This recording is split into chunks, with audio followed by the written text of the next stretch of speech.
adalah jenis anak panah untuk berburu. Kalau begitu, kuda ini mungkin milik pelaku pembantaian ini. Sementara anak panah itu dilepas oleh penduduk dari rumah-rumah ini. Sebagai gantinya, pembantai pemilik kuda itu merampas kuda milik penduduk pedukuhan ini, Kakang. Pradabasu kemudian menoleh ketika dari arah salah satu rumah yang terbakar itu terdengar ringkingan kuda. Pradabasu yang mendekat mendapati kuda itu tidak bisa menjauh karena lehernya terikat tali.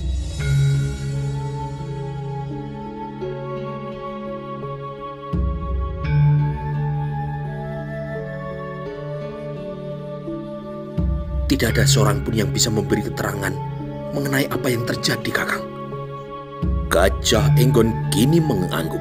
Pradabasu menerawang dan kemudian memandang langit. Apakah kita akan kembali ke kota raja, Kakang? Gajah Enggon berpikir. Matanya kini terpejam, namun sejenak kemudian perwira dengan pangkat senopati itu kemudian menggeleng. Kita sudah sejauh ini.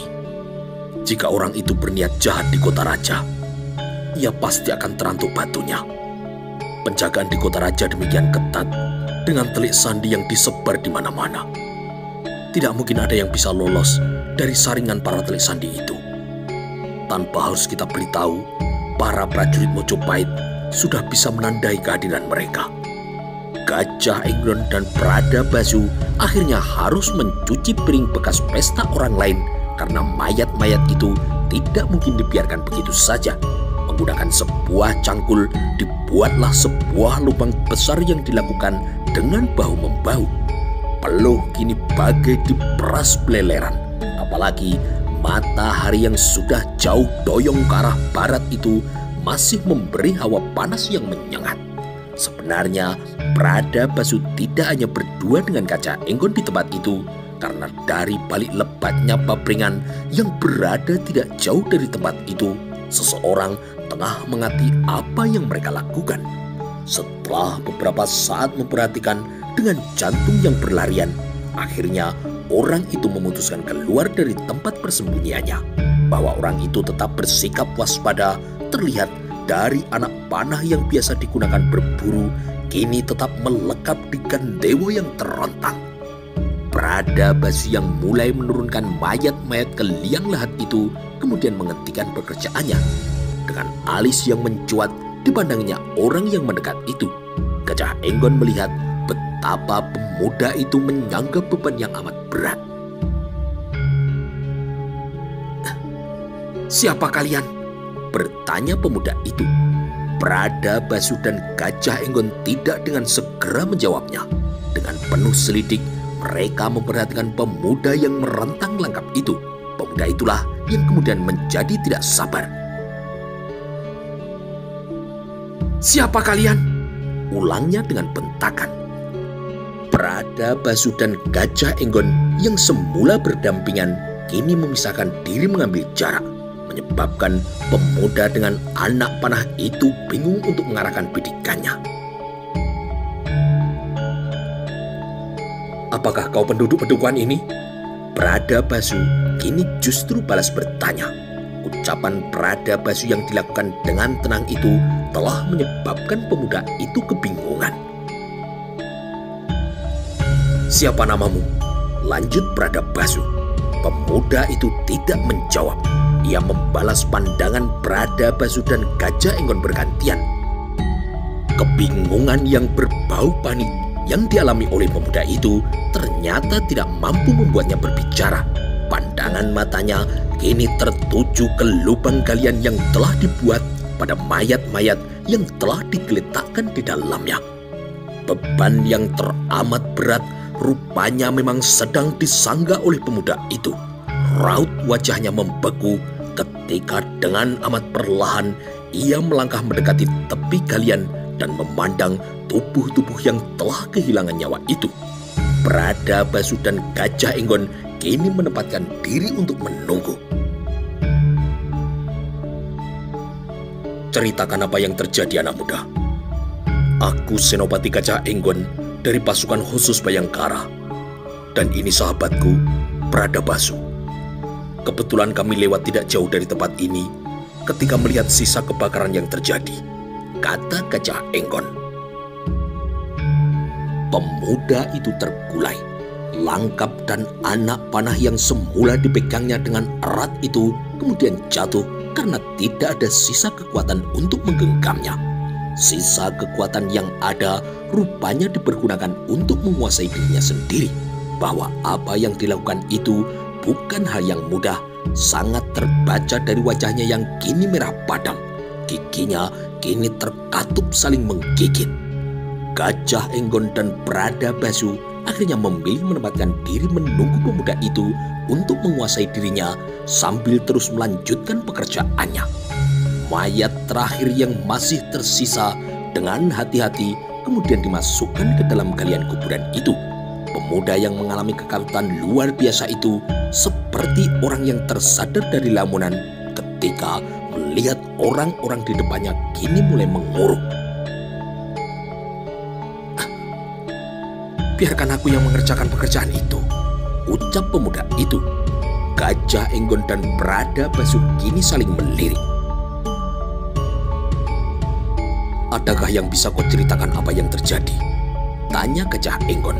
Pemuda itu kemudian membalas pandangan Bradabasu dengan mata yang berkilat-kilat menahan amarah.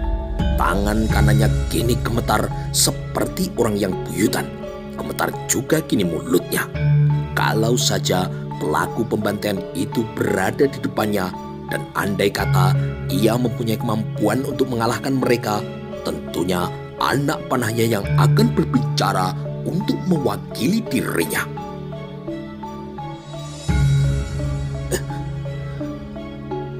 Aku tidak tahu apa sebenarnya kesalahan kami. Mereka menyerbu dan membakar rumah kami dengan alasan yang sama sekali tidak kami mengerti, jawab pemuda itu dengan suara yang amat parau. Bradabasu kini termangu. Kalau boleh tahu, siapa namamu anak muda? Tanya Gajah Enggon. Namaku Tumangkar. Apakah orang-orang yang melakukan pembantaian ini sebanyak 5 orang? Mereka datang dengan berkuda. Bradabasu kini bertanya. Iya, seorang di antaranya adalah seorang lelaki yang sudah tua dan agak buta. Meskipun begitu, orang itulah yang paling bengis. Perintah-perintah yang disalurkan dan juga caci maki yang diucapkan mengerikan sekali. Kembali Bradabasu dan Gajah Enggon kini saling melirik. Bradabasu yang berbalik memperhatikan jalan panjang yang semula dilewatinya.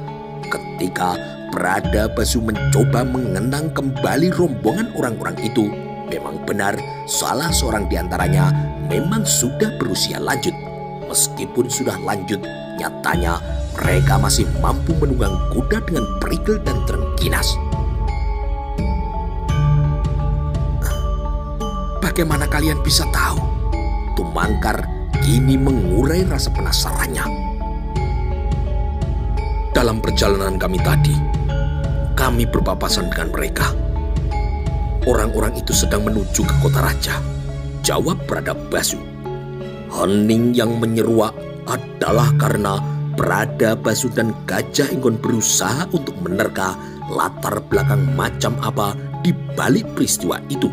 Sekelompok orang berkuda melakukan pembantaian tanpa latar belakang yang jelas dan dilakukan secara acak, tentulah karena menyimpan maksud-maksud tertentu. Raut muka Bradabasu kini tiba-tiba berubah setengah terbelalak.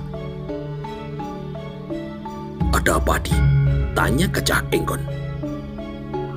Mereka mungkin adalah orang-orang yang dimaksud oleh Kakang Gajah Mada.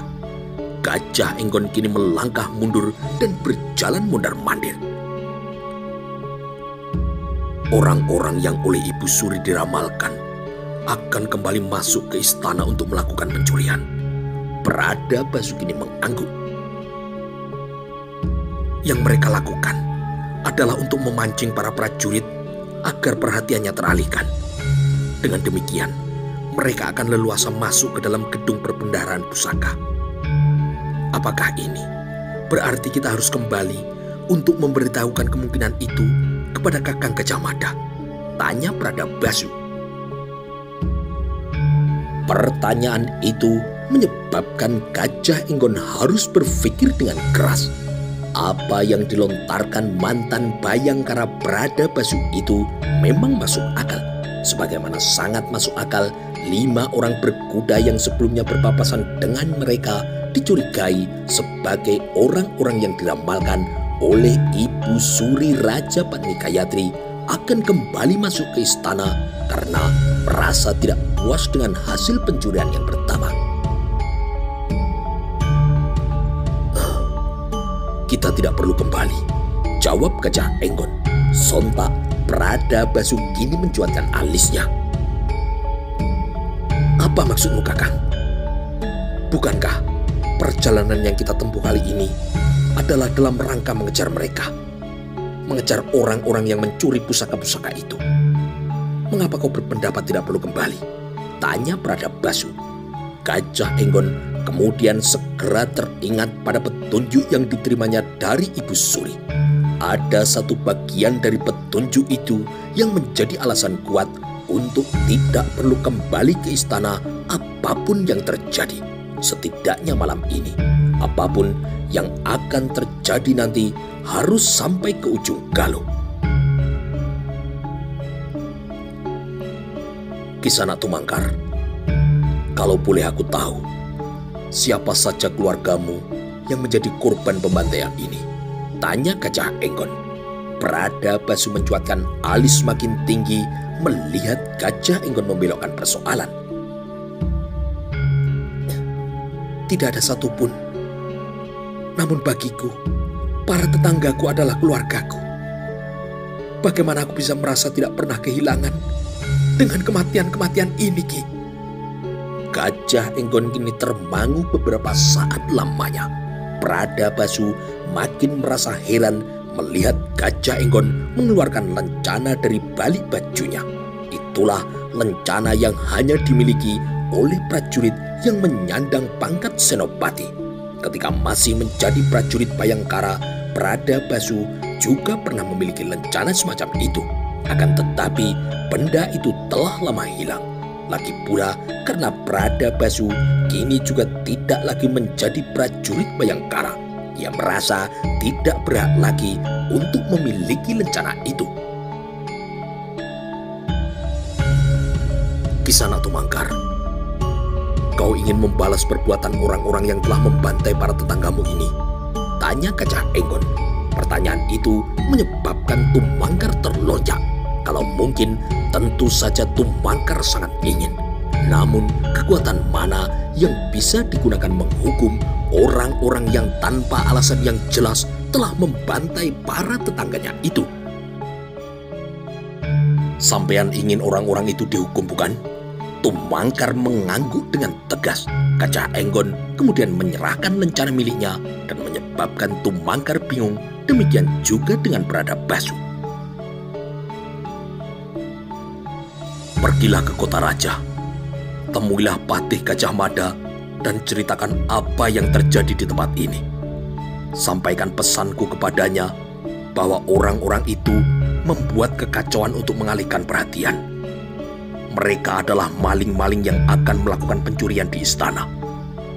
Agar kau tidak mengalami rintangan selama perjalanan yang akan kau tempuh dengan mengalami pemeriksaan yang dilakukan para prajurit, tunjukkan lencana ini dan katakan kepada mereka kalau kau menerima benda ini dariku.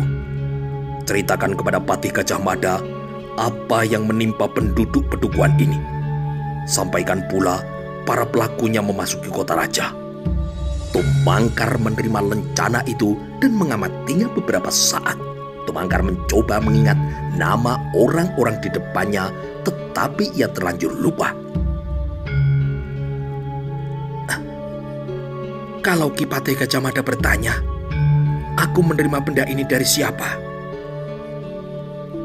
Katakan, aku dan sahabatku singgah di pedukuhanmu. Namaku adalah Gajah Enggon Dan ini sahabatku, Pradabasu. Tumangkar masih memperhatikan lencana yang dipegangnya dan beralih kepada orang yang menyerahkan benda itu. Menyadari pemilik lencana itu bukan orang sembarangan, Tumangkar segera memberikan penghormatannya. Agar tidak hilang, lencana itu kemudian disimpan di saku bajunya. Aku lihat, di sana ada kuda hitam.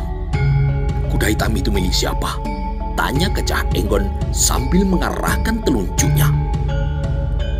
Kuda itu milik tetanggaku, jawab Tumangkar sambil melirik ke galian kubur. Gajah Enggon mengarahkan perhatiannya kini ke lubang galian itu. Kalau kau tidak keberatan, berangkatlah sekarang. Gunakan kuda itu untuk menempuh perjalanan ke kota raja. Apakah kau keberatan? Wajah Tumangkar kini berkilat-kilat. Apakah dengan demikian orang-orang jahat itu akan mendapatkan hukuman, Ki? Gajah Enggon mengangguk. Tentu saja, Patih Gajah Mada pasti akan memburu dan memberi hukuman yang setimpal kepada mereka. Tumangkar yang merasa berkepentingan kini tergugah semangatnya. Tanpa banyak bicara, Tumangkar mengambil kuda hitam yang telah ditinggal mati oleh pemiliknya itu. Tanpa banyak bicara pula, Tumangkar melompat naik dan membalapkan kudanya bagai mengejar matahari yang akan segera tenggelam di langit barat. Pradabasu kini tidak mampu lagi menahan rasa herannya. Kakang, aku tidak tahu cara berpikirmu. Mengapa tidak kita saja yang kembali ke kota raja? Pradabasu merasa heran karena Gajah Enggon tidak dengan segera menjawab pertanyaan itu.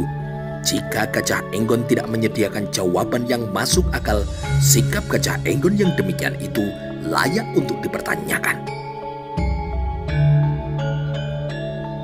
Kakang Gajah Mada pasti bisa mengatasi ulah dari orang-orang itu. Janganlah berpikir keadaan tidak bisa diatasi tanpa kita. Alis Pradabasu kini tambah mencuap. Aku tidak paham, Kakang. Kepergian kita adalah untuk mengejar maling-maling itu, bukan? Kita telah menemukan jejaknya. Orang yang berniat kembali masuk ke lingkungan istana telah kita temukan jejaknya. Akan tetapi, mengapa kita tidak mengambil langkah untuk kembali? Gajah Enggon kini kebingungan. Ia merasa harus meneruskan perjalanan itu. Namun apa yang dipersoalkan Pradabasu memang memerlukan sebuah jawaban. Adi, apakah kau percaya Ibu Suri Gayatri adalah seorang yang waskito? Tanya Gajah Enggon. Pradabasu tidak menjawab, namun diliriknya Gajah Enggon. Aku berkeyakinan demikian, Adi. Karena aku sangat percaya dengan petunjuk yang diberikan oleh Ibu Ratu. Aku tidak boleh menoleh ke belakang. Aku harus memulainya dari ujung galuh. Ibu Ratu berpesan, malam ini pula, apapun yang terjadi, aku harus sudah sampai di ujung galuh.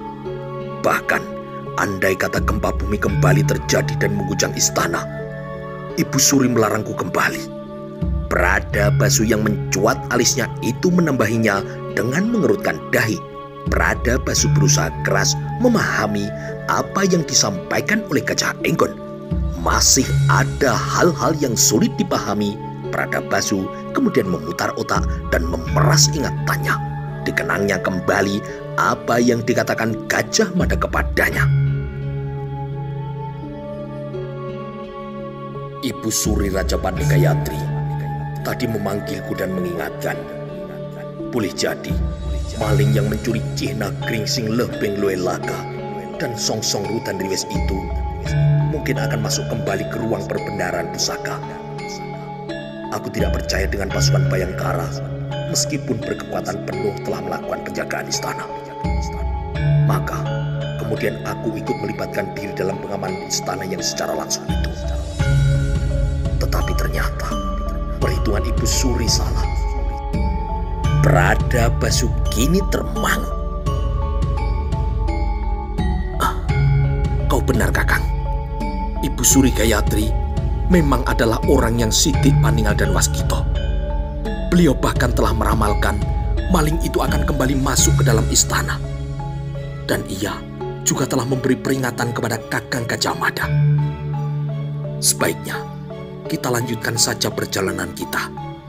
Gajah Enggon kini menghela tarikan nafas untuk mengisi rongga paru-parunya. Baik adik, ayo kita selesaikan pekerjaan ini dan kita lanjutkan perjalanan, kata Gajah Enggon. Pekerjaan mengubur mayat itu harus dilanjutkan karena tidak mungkin membiarkannya begitu saja. Dan ketika pekerjaan itu telah selesai, dua kesatria yang dalam darahnya mengalir darah Bayangkara itu kemudian melanjutkan pekerjaannya. Di barat, matahari kini semakin merendah. Di sejauh mata memandang, mendung yang dirindukan tidak pernah nampak. Namun Bradabasu dan Gajah Enggon yang telah berada di atas kuda masing-masing kini kembali memicingkan mata. Jauh sekali di arah barat kini telah nampak asap yang membumbung tinggi. Orang-orang itu sedang meninggalkan jejaknya, Kakang, kata Bradabasu. Sementara itu, ombak yang menjilat pasir di tepian pantai ujung Galuh tidaklah terlalu besar. Manakala tatapan mata diarahkan untuk menyapu dari ujung langit bagian timur hingga ujung langit bagian barat, di garis cakrawala di arah barat Pulau Madura, bintang-bintang kini terlihat bergemerlapan. Bulan sepenggal yang kini mulai menampakkan diri di langit barat bersamaan dengan datangnya petang yang hanya menyapa sebentar untuk kemudian segera tenggelam di balik langit. Namun agaknya bulan sabit itu berjanji bahwa esok akan datang berkunjung lagi dengan rentang waktu yang sedikit lebih lama. Ketika itulah Sasadra yang manjer kawurian datang. Anak-anak banyak yang bersuka cita dan juga menggelar permainan. Tidak sebagaimana hari-hari sebelumnya, kali ini pelabuhan Ujung Galuh nampak berbeda dari biasanya. Kapal-kapal yang datang dari Suwarna Bumi membuang sauh dan menjadi tontonan dari arah pantai. Kapal-kapal bukan dari jenis kapal dagang itu diterima dengan penuh persahabatan, karena meskipun kapal perang, kedatangan mereka ke Ujung Galuh dengan membawa perdamaian. Beberapa awak kapal turun ke daratan untuk menjelaskan kepada para penduduk apa keperluan kedatangan mereka. Ratusan prajurit yang mengawaki masing-masing tetap berada di dalam kapalnya karena Aditya Warman yang memimpin armada itu memerintahkan segenap anak buahnya untuk tetap berada di dalam kapal untuk menghindari kemungkinan terjadinya salah paham. Namun dengan senang hati, para awak kapal itu melayani perahu-perahu kecil yang merapat menjual berbagai kebutuhan. Perjalanan ke ibu kota Mojopahit menyusur Kalimas yang merupakan sempalan dari Kali Brantas tidak mungkin dilanjutkan dengan menggunakan perahu karena sungai dangkal itu kekurangan air. Bahkan dengan perahu yang paling kecil sekalipun kini tidak mungkin dilakukan. Aditya Warman kemudian memutuskan perjalanan ke kota raja itu akan dilanjutkan esok dengan jalan darat. Apa boleh buat, perjalanan itu akan dilanjutkan dengan berjalan kaki atau dengan berkuda jika mereka bisa memperoleh kuda. Dengan uangnya, Aditya Warman siap membeli berapapun jumlah kuda yang ada jika ada yang menjual. Namun, keterangan yang diperoleh kini harus membuatnya kecewa. Tidak ada pasar kuda atau pasar ternak di Ujung Galuh. Untuk membeli kuda, apalagi dalam jumlah yang banyak, harus dilakukan di pasar hewan yang menusuk masuk di kedalaman Daha, di sebuah tempat yang mengarah lurus ke selatan dari Ujung Galuh. Para nelayan di Ujung Galuh adalah orang-orang yang pintar memanfaatkan keadaan. Dengan segera mereka mengisi perahu-perahu kecil mereka dengan berbagai bahan makanan dan kebutuhan lainnya. Saling berebut para nelayan itu menjajakan dagangannya dengan merapat ke kapal-kapal besar itu. berapapun jumlah beras dan minyak yang mereka jual diborong habis oleh mereka. Demikian juga dengan bumbu-bumbu, air, dan juga yang lainnya yang dikirim dalam wadah kemaron. Dari para nelayan itulah untuk pertama kalinya Aditya Warman memperoleh keterangan yang sangat penting mengenai siapa yang kini menduduki tahta. Keterangan itu akhirnya harus direnungkannya.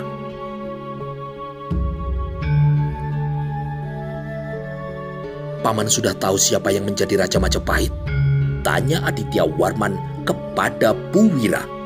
Puwira yang muncul turun dari tangga yang menghubungkan lantai atas dengan lantai bawah itu kini mengerutkan dahi.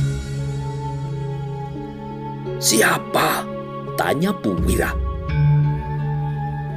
"Dua orang putri Bibi Gayatri. Dua-duanya diangkat menjadi raja bersama. Sri Gitarya dan Dyahuyat yang kini menduduki Dampar. Apakah dengan demikian Paman Puwira masih akan tetap bermimpi?" Puwira kini terbungkam mulutnya. "Aku harus mengubah cara pandangku, Paman. Aku tidak boleh datang ke Mojopahit dengan membawa mimpi seperti yang terlanjur Paman berikan kepadaku." Puwira kini gelisah. Dari raut mukanya kini terlihat sikap yang aneh. Serasa ia tidak bisa menerima kenyataan itu. Namun Puwira masih berharap siapa tahu orang-orang Mojopahit akan melihat keberadaan Aditya Warman dan terbuka pikirannya untuk meluruskan keadaan dengan mengembalikan Dampar ke tempat yang seharusnya. Namun Puwira menyimpan isi hati itu dan tidak mengungkapkannya. Supaya tidak terbaca raut mukanya, Puwira berjalan menuju pagar kapal dan menaburkan pandangan matanya kepada kegelapan daratan, ke arah nyala di kejauhan yang sejatinya berasal dari obor yang oleh para penduduk ditancapkan di halaman. Semula obor itu jumlahnya amat banyak, tetapi makin larut makin berkurang karena obor itu kehabisan minyak. Sebaliknya, jika dilihat dari daratan, kapal-kapal besar itu mampu membangun mimpi yang mengerikan. Dalam keremangan malam, kapal itu menjelma menjadi kapal hantu yang dihuni oleh mayat-mayat hidup yang berasal dari semua awak kapal yang menjadi arwah penasaran setelah dibantai oleh hantu laut. Dari bibir pantai yang menjilat, Gajah Enggon kini memperhatikan kapal-kapal itu dengan segenap rasa cemas karena bisa menandai rombongan kapal yang membuang sauh itu bukan milik Mojopahit. Tepatnya, Mojopahit tidak punya dan bahkan belum mampu membuat kapal perang yang seperti itu. Armada yang dimiliki Mojopahit berukuran lebih kecil dan ramping yang ditempatkan di sebuah teluk yang terlindung di Madura. Kedatangan kapal perang yang entah dari mana itu sontak menimbulkan tanda tanya dan mengundang kekhawatiran untuk keperluan macam apa mereka datang ke Mojopahit. Gajah Enggon kini hanya sendiri dalam memperhatikan keadaan. Bradabasu kini tidak sedang berada di sebelahnya karena ia tengah mencari keterangan. Bradabasu yang pergi mencari keterangan itu kini telah kembali. "Kakang, mereka adalah tamu dari Dharmasaya, Swarna Bumi." Gajah Enggon kini kaget. "Oh, Swarna Bumi. Ya, Aditya Warman yang datang, Kakang. Saudara sepupu mendiang Silbaginda Kologemet." Bradabasu mengarahkan perhatiannya ke arah kapal yang paling besar. Kapal yang membuatnya merasa iri karena begitu megahnya, begitu kokoh dan kuat. Rasa khawatir yang semula menyesaki dadanya kini melumer setelah ia mengetahui kapal-kapal itu adalah milik Swarna Bumi. Apalagi antara Aditya Warman dan Patih Gajah Mada telah terjalin hubungan persahabatan yang akrab. "Aku pikir ke depan Mojopahit harus memiliki kapal-kapal yang seperti itu, Kakang," ucap Bradabasu. "Ya, kau benar sekali, Adi," ucap Gajah Enggon. Gajah Enggon ingat pada apa yang pernah dikatakan oleh Gajah Mada tentang harapan dan juga mimpi besarnya atas bagaimana Mojopahit di masa depan nantinya. Gajah Mada berharap Mojopahit kelak akan menjadi sebuah negara yang besar dengan wilayah luas yang tidak hanya berwawasan Dwipantara sebagaimana yang pernah dikumandangkan oleh Prabu Sri Kertanegara yang hanya berkutat seluas Jawa.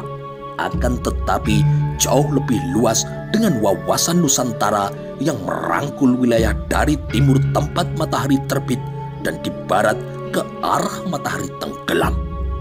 Jauh di ujung timur, lebih dekat dengan sarang matahari, ada sebuah wilayah yang dihuni oleh orang-orang yang berkulit hitam. Dan di sebelah barat, di tempat matahari tenggelam, ada sebuah wilayah yang bernama Tumasik. Konon lebih ke barat lagi, masih ada wilayah Antah Berantah yang dihuni oleh orang-orang yang berkulit putih. Begitu putih kulit orang itu, hingga jika mereka minum, airnya pasti akan terlihat melintasi leher. Gajah Mada mengatakan untuk bisa menggapai mimpi itu diperlukan sebuah kekuatan yang besar. Mojopahit harus memiliki kekuatan prajurit yang mampu mengikat semua wilayah ke dalam satu kesatuan yang tidak terpisahkan. Dalam mimpi Gajah Mada itu, Gajah Enggon juga ingat untuk semua itu diperlukan sebuah armada laut yang besar. Maka kapal-kapal besar seperti yang sedang membuang sauh itu sangat dibutuhkan oleh Mojopahit. Kapal-kapal besar itu juga harus didukung oleh jumlah prajurit yang besar dengan kekuatan yang gegirisi. Untuk meluaskan wilayah, negara lain yang tidak mau menyatu mungkin perlu untuk diserbu. Namun mungkin pula negara yang ringkih kekuatannya tidak perlu untuk diserbu, cukup ditakut-takuti saja, mereka pasti sudah akan tunduk untuk menyatakan takluk. Kakak, apakah menurutmu kita perlu menemui tamu itu? Tanya Beradab Basu. Gajah Enggon ini berpikir. Ya, meski mereka berasal dari Suwarna Bumi, kita harus tahu untuk keperluan apa mereka datang ke Mojopahit. Negara Singosari pernah punya pengalaman buruk terhadap negara Gelang-Gelang Kediri. Gelang-Gelang yang telah dianggap sebagai keluarga sendiri dan kedua rajanya saling berbesanan. Nyatanya, Gelang-Gelang sanggup menusuk dari belakang. Hal itu terjadi ketika Singosari sedang terlena mengirim semua pasukannya ke Sumatera, dipimpin langsung oleh Lembu Anabrang. Siapa tahu, Suwarna Bumi juga membawa maksud yang sama. Ya, aku juga berpikir demikian, Kakang. Sekarang, kita harus mencari sewaan perahu dan menitipkan kuda-kuda kita ke penduduk. Gajah Enggon dan Beradab Basu kini beranjak, tetapi tiba-tiba terjadi sesuatu yang sangat menyengat mereka. Petir yang tiba-tiba hadir meledak, menggelegar, benar-benar mengagetkan mereka. Cahaya kilatnya yang muncrat kini benderang sekali. Dengan gugup, Beradab Basu dan Gajah Enggon kini mengarahkan perhatiannya ke langit. Maka kini betapa takjub dan berdebar-debarnya Gajah Enggon serta Beradab Basu menyaksikan sebuah kejanjilan yang jarang-jarang terjadi. Petir yang terjadi susul-mensusul itu terjadi di tempat yang sama. Sebenarnya lah petir yang kehadirannya di tempat yang tidak tepat itu dan juga dengan keadaan yang tidak sesuai itu telah menyentakkan siapapun. Penduduk Ujung Galuh kini berdatangan ke pantai untuk bisa menyaksikan kapal-kapal besar itu dari jarak dekat, dan kini mereka tersentak oleh bledek yang memuncratkan cahaya terang, membelah udara dan juga menimbulkan suara yang sangat keras dan juga bernada tinggi. Mereka kaget karena langit demikian bersih tiada mendung. Bagaimana petir bisa hadir dengan keadaan yang demikian? Beberapa nelayan yang sedang berada di atas perahu kini juga tidak kalah kaget. Semua kini mengarahkan pandangan matanya ke tempat yang sama dan bergegas mengarahkan biduknya untuk menepi. Guruh itu gemuruh. Bahkan sekali lagi dan sekali lagi, Cahayanya yang membelah angkasa kini mampu menjadi penerang meskipun hanya beberapa kejap. Oh, Ibu Suri ternyata benar.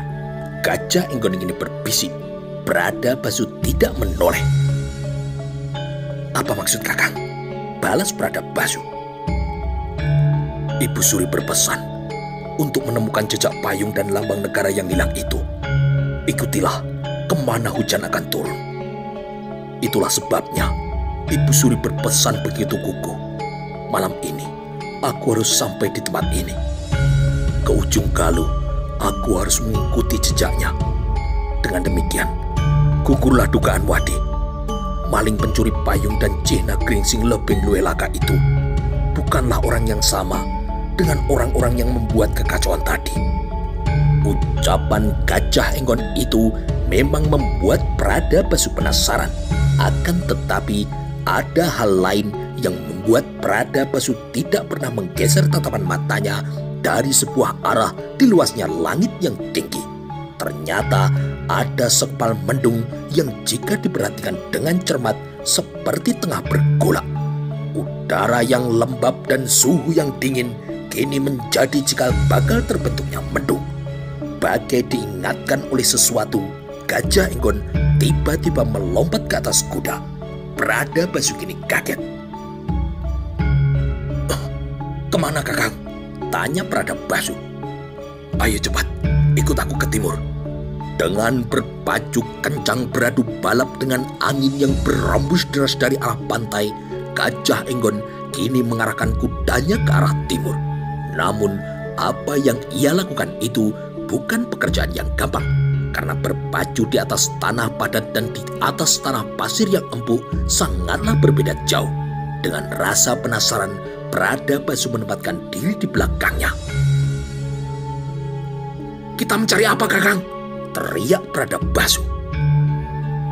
Benda-benda yang hilang itu ada di sini. Pencurinya berada di sini, Adi. Balas Gajah Enggon dengan tidak kalah kerasnya.